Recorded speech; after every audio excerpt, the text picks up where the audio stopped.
Hi all, good morning. This is entry commerce Tamil சேனலுக்கு உங்களை வரவேற்கிறோம். ஸோ ரொம்ப யூஸ்ஃபுல்லான செஷனாக இதை கொண்டு போனோம். என்னோட நேம் ஜியா, எஸ்ஏபி மென்டாரா என்ட்ரி ஆப்பில் இருக்கும். ஸோ ஃபர்ஸ்ட் ஆஃப் ஆல் இன்றைக்கி நம்ம என்ன பார்க்க போகிறோம் அப்படின்னு கேட்டிங்கன்னா, பேங்கிங் சம்மந்தமான விஷயங்களை தான் தெரிஞ்சுக்க போகிறோம். எல்லாருக்குமே தெரியும், நிறைய பேங்க்ஸ் இருக்குது. அதுவும் ப்ரைவேட் பேங்க்ஸ், கம்பெனி இருக்குது, அதில் இருந்து கார்ப்பரேட் பேங்க்ஸ் இருக்குது. தென் இப்போ புதுசாக வேறு ஸ்மால் ஃபினான்ஸ்லாம் வந்துட்டுருக்கு. பட் அங்கே என்ன ப்ராசஸ் நடக்குது, அந்த ப்ராசஸை எப்படி நம்ம எஸ்ஏபியோட மிங்கிள் பண்ண போகிறோம். இப்போ நான் ஒரு கிளைண்ட்டாக எஸ்ஏபியில் இருக்கேன் அப்படின்னா, என்னுடைய அப்சர்வேஷன்ஸ் அண்ட் என்னுடைய ஒர்க்கிங் அந்த பேங்க் கூட எப்படி அடாப்ட் ஆகும். லைக் எப்படின்னா, ஆட்டோமேட்டிக் பேமெண்ட்லாம் எடுத்துக்கங்களேன், ரொம்ப ரிஸ்க்கான விஷயம். அதெல்லாம் பேங்க்கோட பேக்கெண்டில் மேப் பண்ணுறதை பற்றிலாம் நிறையா பேத்துக்கு ஐடியாவே இருக்காது. ஸோ நம்ம ஒரு அட்வான்ஸாக உங்கள்கிட்ட பேசுகிறதா இருக்கும். பட் ஆனால் எஸ்ஏபி டொமைன்லாம் நீங்கள் டேக்கிள் பண்ணுறதுக்கு இந்த மாதிரியான அட்வான்ஸ் விஷயங்களை தெரிஞ்சால் தான் வரக்கூடிய ரெவல்யூஷனை உங்களால் சமாளிக்க முடியும். ஸோ ஃபர்ஸ்ட் ஆஃப் ஆல் இன்றைக்கி நம்ம என்ன பார்க்க போகிறோம் அப்படின்னா, எஸ்ஏபியோட பேங்கிங் ப்ராசஸ் பற்றி நீங்கள் தெரிஞ்சுக்க போகிறீங்க. அதுலேயும் பர்டிகுலராக என்ன விஷயங்கள் நீங்கள் எஸ்ஏபி பேங்கிங்கில் தெரிஞ்சுக்கணும் அப்படின்னா, பேங்கிங் அப்படின்னு சொல்கிறதே ஒரு பெரிய டேட்டா மேனேஜ்மெண்ட். அந்த டேட்டா மேனேஜ்மெண்ட் எந்த மாதிரியெல்லாம் எஸ்ஏபியில் வச்சுருக்காங்கன்னு தெரிஞ்சுக்கணும். ஸோ இதுக்கு நீங்கள் தெரிஞ்சுக்க வேண்டிய முதல் டேர்ம்ஸ் பேங்கிங் டிரெக்டரி. பேங்கிங் டிரெக்டரின்னு சொல்கிறது நீங்கள் வச்சுருக்கக்கூடிய IFSC, MICR code, account holder name, account key, உங்களுடைய பேங்க்கோட அத்தனை டீட்டெயில்ஸுமே அந்த டிரெக்டரியில் தான் இருக்கும். இதை தான் முதல்ல எஸ்ஏபியில் லான்ச் பண்ணுறாங்க.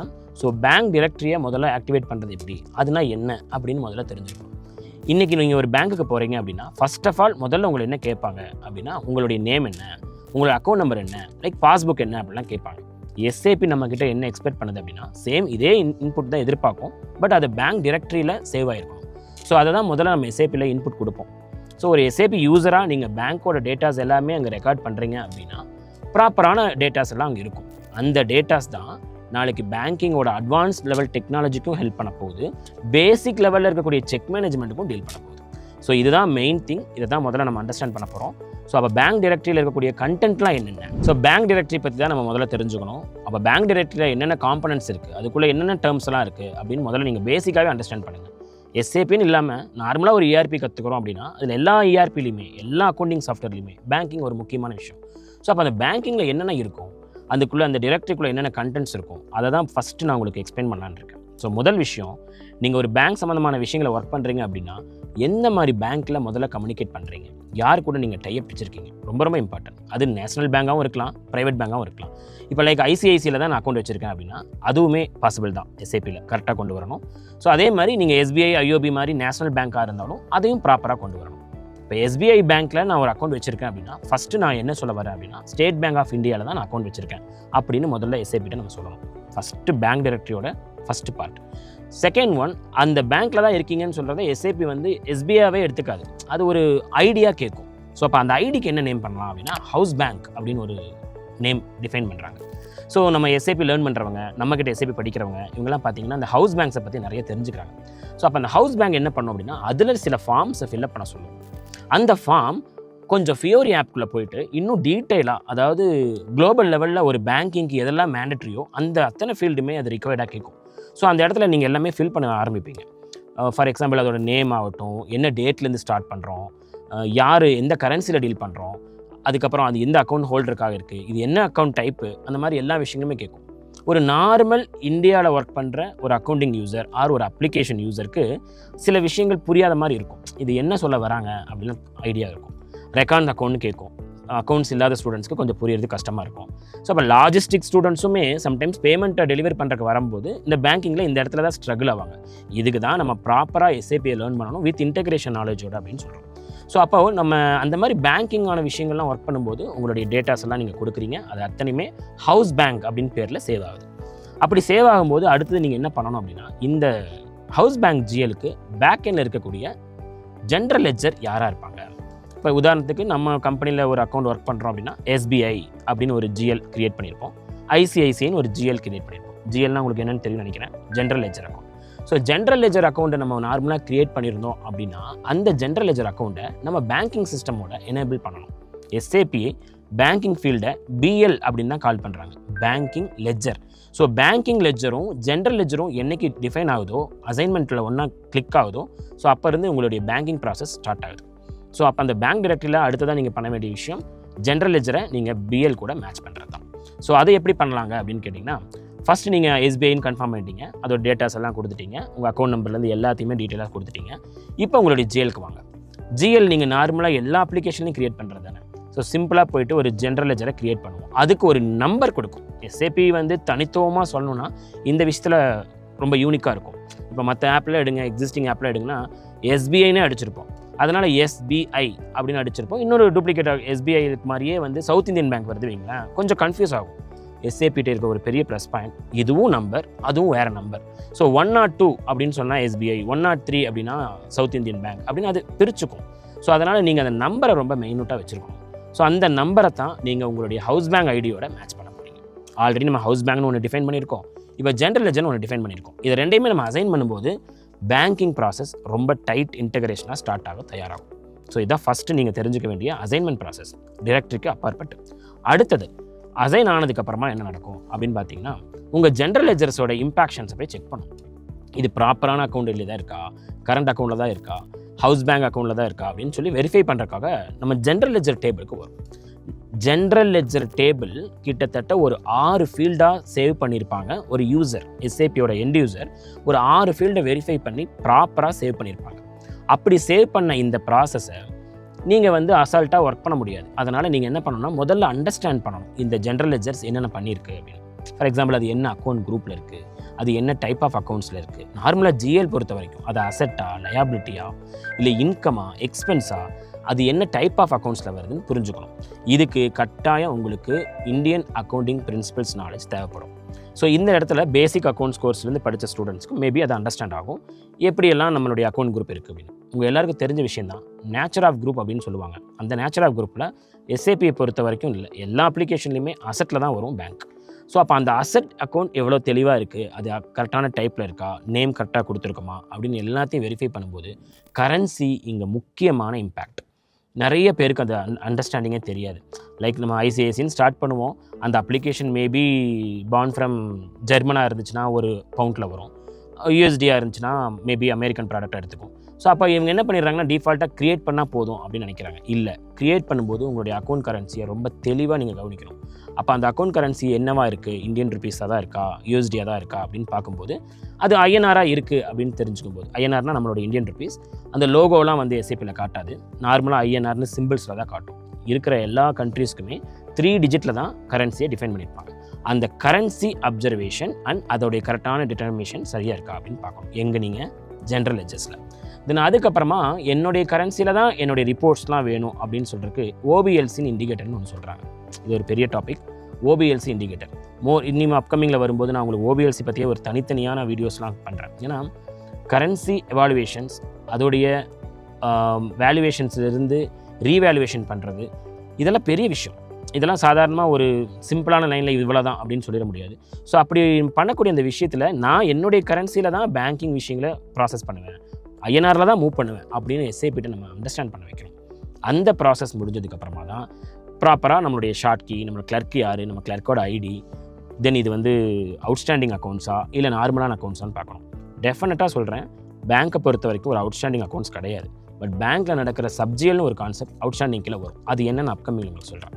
ஸோ அதுக்கப்புறமா வந்து நீங்கள் எஸ்ஏபி உட்பட்டு ஒரு ப்ராப்பரான ஜென்ரல் லெஜரை க்ரியேட் பண்ணும்போது தேர்ட் பாயிண்ட் தான் ரொம்ப இம்பார்ட்டன்ட். அதாவது நீங்கள் க்ரியேட் பண்ண அந்த எஸ்பிஐ பேங்க் இந்த ஜென்ரல் லெஜர் கான்செப்டோட மிங்கிளாக இருக்கணும்.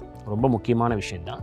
ஸோ நீங்கள் நார்மலாக ஒரு டேபிளில் போய்ட்டு எஸ்பிஐ ஐசிஐசின்னு க்ரியேட் பண்ணியிருப்பீங்க இல்லையா, அது இந்த இடத்துல அந்த ஐடியோட இந்த ஜென்ரல் லெஜரை மேட்ச் பண்ணணும். அதாவது பேங்கிங் ஃபார்மில் ஜென்ரல் லெஜரை மேட்ச் பண்ணுறீங்க, ஜென்ரல் லெஜரோடைய ஸ்க்ரீனில் பேங்கிங்கோடைய ஐடியை மேட்ச் பண்ணுறீங்க.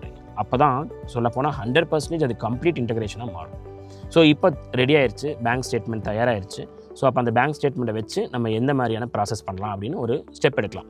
லைக் இப்போ அடுத்தது நீங்கள் எங்கே போகிறீங்க அப்படின்னா, ஒரு ஜிஎல் தான் க்ரியேட் பண்ணிட்டுமே, அதுக்கப்புறம் அதையும் மேட்ச் பண்ணியாச்சுல, ஸோ சிம்பிள் எஸ்ஏபி பேங்கிங் ரொம்ப ஈஸியாக இருக்குது அப்படின்னு நினைப்பீங்க. இங்கே தான் ட்விஸ்ட். ஆக்சுவலாக எஸ்ஏபி பேங்கிங்கை பொறுத்த வரைக்கும் ஒரு நார்மல் டிரான்சாக்ஷனுக்கு இது ஓகே, ஒரு யூசர் லெவல் அப்சர்வேஷனுக்கு இது ஓகே. அதான் இந்தியாவில் இப்போ ஒரு பெரிய ஒரு விஷயம் இருக்குது, பிஆர்எஸ் அப்படின்னு சொல்லிட்டு. ஸோ பேங்க் ரீகான்சிலேஷன் ஸ்டேட்மெண்ட் பற்றி நீங்கள் எல்லோரும் நிறைய பேசிக்கான அக்கௌண்ட்ஸ் வீடியோஸில் எங்கள் சேனல்லையும் இங்கே பார்த்துருக்கலாம். அந்த விஷயம் தான் இங்கே மேப் ஆக போகுது. ஏன் அப்படின்னா, பிஆர்எஸ் ப்ராசஸ் எப்படி இருக்குன்னு பார்த்துட்டு அந்த பிஆர்எஸ் ப்ராசஸை இங்கே நம்ம இன்பில்டு பண்ணுறதுக்கு சில விஷயங்களை பண்ணணும். அதில் ஒன்று தான் சப்லெஜர் கான்செப்ட்னு சொல்லுவாங்க. சப்லெஜர் கான்செப்ட்னா என்ன? ரொம்ப சிம்பிள், அண்டர்ஸ்டாண்ட் பண்ணிக்கங்க. ஒரு ஃபேமிலியில் ஒரு அப்பா இருக்கார், அவர் தான் டிசிஷன்ஸ் எல்லாம் முடிவெடுப்பார். அவருக்கு கீழே ஒரு பையன் இருக்காரு வச்சுக்கோங்க, ஒரு பொண்ணு இருக்காங்க வச்சுக்கோங்க, அவங்களுக்கு கீழே ஒரு தம்பி தங்கச்சியில் இருக்கலாம். ஸோ தங்கச்சி ஏதாவது வேணும் அப்படின்னா அண்ணாட்ட போய் கேட்பாங்க.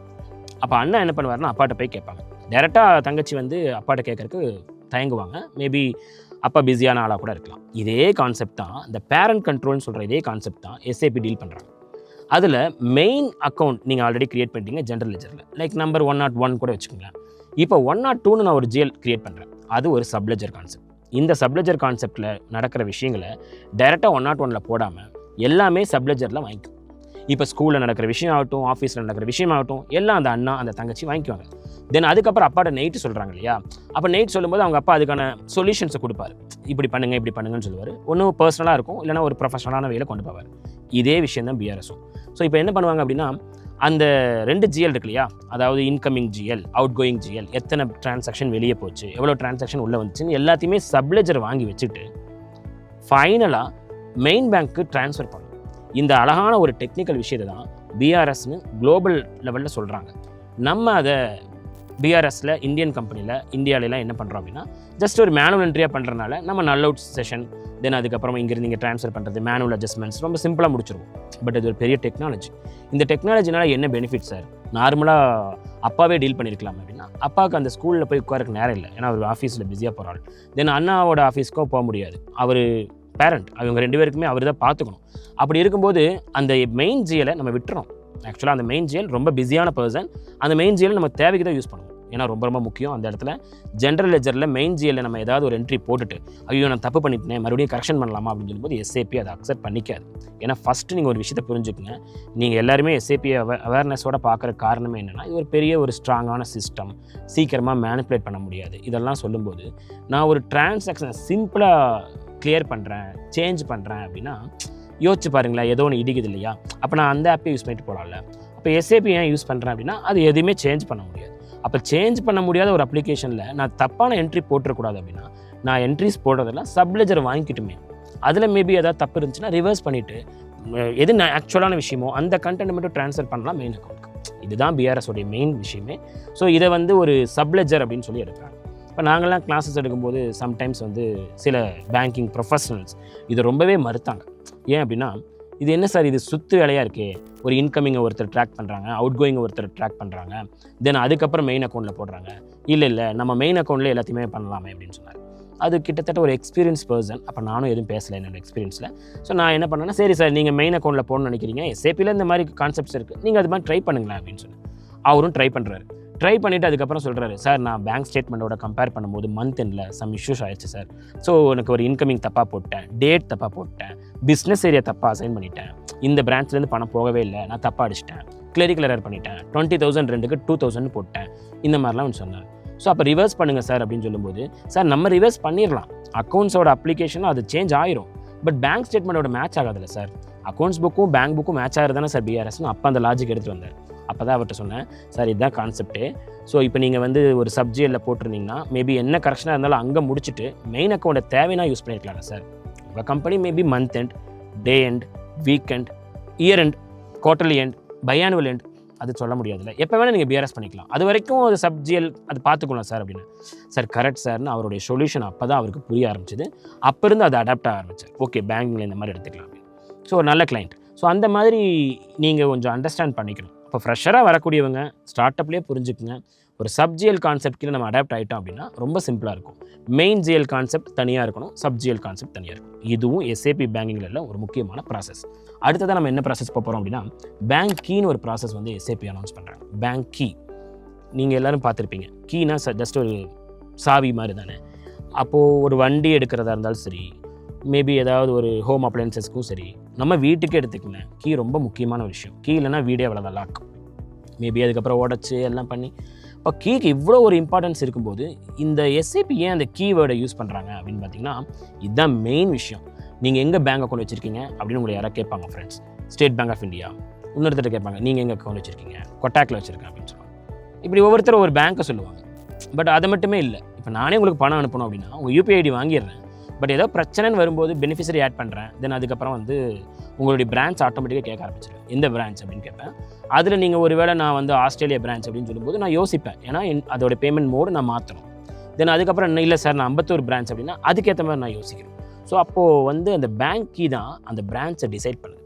ஸோ இப்போ பேங்க் கீ அப்படின்னு சொல்கிறது நம்ம கண்ட்ரியை பொறுத்த வரைக்கும் ஐஎஃப்எஸ்சி. ஒவ்வொரு கண்ட்ரியில் ஒவ்வொரு பிரான்ச் கோடு யூஸ் பண்ணுறாங்க, ஒவ்வொரு ஸ்டைலில் யூஸ் பண்ணுவாங்க. அதைத்தான் பேங்க் கீ அப்படின்னு சொல்லிட்டு எஸ்ஏபி கால் பண்ணுறாங்க. ஸோ ஒரு பேங்க் டைரக்டரியில் எந்த அளவுக்கு டேட்டா இம்பார்ட்டன்ஸோ அந்தளவுக்கு கீ இம்பார்ட்டன்ஸ். இந்த கீழே நிறைய எரர்ஸ் வர வாய்ப்பு இருக்குது. ஏன் அப்படின்னா நம்ம அந்த கண்ட்ரியோட ரிக்குயர்மெண்ட்ஸே தெரிஞ்சுக்காம நம்மளாம் வாண்டடாக என்ன பண்ணிகிட்ருப்போம் அப்படின்னா அந்த நம்மளாம் ஒரு கோடு போட்டுக்கலாமா அப்படின்னு போடுவோம். இல்லை, ஒவ்வொரு கண்ட்ரிக்கும் ஒவ்வொரு யூனிக்கான நம்பர் இருக்குது. லைக் உங்களுக்கே தெரியும் நினைக்கிறேன், ஐஎஃப்எஸ்சி வந்து எத்தனை டிஜிட் இருக்கணும். மேபி அப்படி ஒரு வேளை தெரிஞ்சிருந்துச்சுன்னா இந்த வீடியோட கமெண்ட்ஸில் பண்ணுங்கள். நான் அது கொஞ்சம் ஹைடாகவே வைக்கிறேன். பிகாஸ் ஒரு விஷயத்தை தேடி வரீங்க, லேர்ன் பண்ணால் நினைக்கிறீங்க, எந்த அளவுக்கு நம்ம ஒர்த்தான ப்ரொஃபைல் நீங்கள் கொஞ்சம் அனலைஸ் பண்ணிக்கிறோம். ஸோ இந்த மாதிரியான கமெண்ட்ஸ்லாம் நீங்கள் பண்ணும்போது மேபி அந்த பர்டிகுலராக இப்போ அசோக்னு ஒரு ஃபாலோவர்ஸ் இருக்கீங்க, இல்லை யாராவது யூடியூப்பில் பார்க்குறீங்க அப்படின்னா அந்த ஐஎஃப்எஸ்சியோட நம்பர் இத்தனை டிஜிட் தான் சார் அப்படின்னு போடும்போது அவங்களோட இன்வால்மெண்ட்டை காட்டும். யூனிக்காக சொல்லப்போனால் அதுதான் மெயின். நம்ம எந்த அளவுக்கு கற்றுக்குறோமோ அந்த அளவுக்கு அடுத்து என்னன்னு தெரிஞ்சுக்கும் போது நம்ம ஸ்டஃபாக இருக்குமா அப்படின்னு மட்டும் கொஞ்சம் யோசிச்சிட்டே இருங்க. ஏன்னா நிறைய பேருக்கு இதை பிரச்சனை, நிறைய விஷயத்த வாங்கிட்டே இருப்பாங்க. இப்போ நானே நிறைய டைம் பேசியிருப்பேன், நிறைய சொல்லியிருப்பேன், எல்லாம் வாங்கியிருப்பீங்க. தென் ஆனால் ரியல் டைமில் அதை எப்படி எக்ஸிக்யூட் பண்ணலான்னு ஒரு டவுட்டில் இருப்பீங்க. பட் ரியல் டைமில் நடக்கிற விஷயங்கள், ரியல் டைமில் இருக்கிற அமெண்ட்மெண்ட்ஸ்லாம் உங்களுக்கு தெரிஞ்சுன்னா இது ரொம்ப சிம்பிளாக அண்டர்ஸ்டாண்ட் பண்ணிக்கலாம். இப்போ ஐஎஃப்எஸ்சினா என்னென்னு தெரியாத பசங்களுக்கு இந்த வீடியோ பெரிய விஷயமா இருக்கும். என்னென்னமோ சார் சொல்கிறாரு அப்படின்னு. ஐஎஃப்எஸ்சி பற்றி அண்டர்ஸ்டாண்ட் பண்ணவங்களுக்கு ஈஸியாக இருக்கும். அப்போ நான் ஐஎஃப்எஸ்சியை பற்றி தெரிஞ்சு வந்துடுறேன் அப்படின்னு நீங்கள் முதல்ல போகலாம். பேங்க் சம்மந்தமாக ஐஎஃப்எஸ்சி அண்டர்ஸ்டாண்ட் பண்ணிட்டு கூட தென் அதுக்கப்புறம் கூட இந்த வீடியோ ரெஃபர் பண்ணும்போது ரொம்ப யூஸ்ஃபுல்லாக இருக்கும். இப்படி தான் நீங்கள் லேர்னிங்ஸை கற்றுக்கணும். லேர்னிங்ஸ் அந்த மாதிரி ஸ்டெப் பை ஸ்டெப்பாக போகிறது தான் உங்களுக்கு ரொம்ப யூஸ்ஃபுல்லாக இருக்கும். அதுதான் உங்களுடைய ப்ரொஃபஷனல் க்ரோத்தையும் கொண்டு வரும். ஸோ வாங்க நம்ம பேங்க்குக்கே வருவோம். ஸோ பேங்க் கீழே ப்ராப்பராக ஒரு ஐஎஃப்எஸ்சி தான் மேப் பண்ணுறோம் இந்தியாவுக்கு அப்படின்னு சொன்னேன். ஃபாரினில் போகும்போது நிறைய எரர்ஸ் வருதுன்னு சொன்னேன். ஸோ நீங்கள் மேபி அப்ராட் போடக்கூடிய கேண்டிடேட்ஸாக இருந்தீங்க அப்படின்னா எந்த கண்ட்ரிக்கு போகிறீங்கன்னு பாருங்கள். அந்த கண்ட்ரியில் பேங்கிங் ரூல்ஸை கொஞ்சம் தெரிஞ்சுக்க ட்ரை பண்ணுங்கள். இப்படி தான் ஒரு கேஸ் ஸ்டடியில் ஒரு ஸ்டூடெண்ட் துபாய் போகிறாங்க, யூஏஇ போகலாம் சார் அப்படின்னு சொன்னார். யூஏஇயில் இருக்கக்கூடிய வேட் சிஸ்டம்லாம் அனலைஸ் பண்ணுங்கள். ஒரு 2 வீக்ஸ் அனலைஸ் பண்ணுறாரு. பேங்க் சிஸ்டம் அனலைஸ் பண்ணுறாரு. ஏன்னா அவர் வந்து ரீப்ளேஸ் பண்ணணும். அவர் இங்கே அடாப்ட் ஆகிட்டார். ஒரு இந்தியனோட பீப்புள் இங்கே அடாப்ட் ஆனதுக்கப்புறமா சுத்தமாக அவருக்கு பேங்க் பற்றிய ஐடியாவே இல்லை. அங்கே போகும்போது என்ன நடக்கும்னா அங்கே இருக்கக்கூடிய செக் மேனேஜ்மெண்ட் ஆகட்டும், பிஆர்எஸ் ப்ராசஸ் ஆகட்டும், எல்லாமே குளோபல் வைஸில் ஸ்டாண்டர்டாக தான் இருக்கும், யூனிக்காக தான் இருக்கும். ஆனால் ஒவ்வொரு டைப்பில் இருக்கும் இல்லையா, அதை அண்டர்ஸ்டாண்ட் பண்ணுறதுக்கு அவருக்கு ரொம்ப டைம் எடுத்துருச்சு. அப்போ சொன்னார், சார் என்னுடைய ஜாபில் அடாப்ட் ஆகிருக்கு, டைம் எடுக்குது சார் அப்படின்னு. ஸோ அது மெயின் ரீசன் அதுதான். நீங்கள் நியூசிலாந்து போகிறீங்களா, ஃபுல் அப்சர்வேஷன் பண்ணுங்கள், ரிக்குயர்மெண்ட்ஸ் என்னவா இருக்குது, அங்கே பேங்கிங் லீகல் எப்படி இருக்குது அப்படின்னு அண்டர்ஸ்டாண்ட் பண்ணுங்கள். அப்படி அண்டர்ஸ்டாண்ட் பண்ணும்போது உங்களுடைய பேங்க் கீயோட ப்ராசஸ் தெளிவாக தெரிய ஆரம்பிச்சிடும். அங்கே நம்ம ஒரு பேங்க் க்ரியேட் பண்ணோம்னா இந்தந்த ப்ராசஸ்லாம் வேணும் அப்படின்னு உங்களுக்கு அண்டர்ஸ்டாண்ட் பண்ணதும் பேங்க்கு நீங்கள் க்ரியேட் பண்ணலாம். ஸோ பேங்க்கை க்ரியேட் பண்ணி இந்த மாதிரி பேக் எண்டில் ஜென்ரல் லெஜர் செட்டப்ஸ், தென் டிரெக்டரியை மேனேஜ்மெண்ட் பண்ணிட்டீங்க, சப்ஜிஎல்லையும் மேட்ச் பண்ணுறீங்க, அதையும் க்ரியேட் பண்ணுறீங்க அப்படின்னா எஸ்ஏபியில் பேங்கிங் ப்ராசஸ் ஸோ சிம்பிளாக இருக்கும். இந்த மாதிரி மோர் யூஸ்ஃபுல்லான வீடியோஸ் எல்லாம் உங்களுக்கு அப்கமிங்கில் கொடுத்துட்டே இருப்போம். உங்களுக்கு இதே மாதிரி ஏதாவது ஒரு காமனான ஒரு டேர்ம்ஸ் பற்றி டவுட்ஸ் இருந்தாலும், இல்லை இப்போ இந்த டாபிக் சம்மந்தமாகவே டவுட்ஸ் இருந்தாலோ, இல்லை இது ரெலவெண்ட்டான வேறு ஏதாவது டவுட்ஸ் இருந்தாலோ, எஸ்ஏபி சம்மந்தமான டவுட்ஸ் இருந்தாலோ நீங்கள் கமெண்ட்ஸில் பின் பண்ணுங்கள். கண்டிப்பாக உங்களுக்கு ஆன்சர் பண்ணுறோம். Thank you so much. இன்று நாள் நல்ல நாளாகவே அமையட்டும்.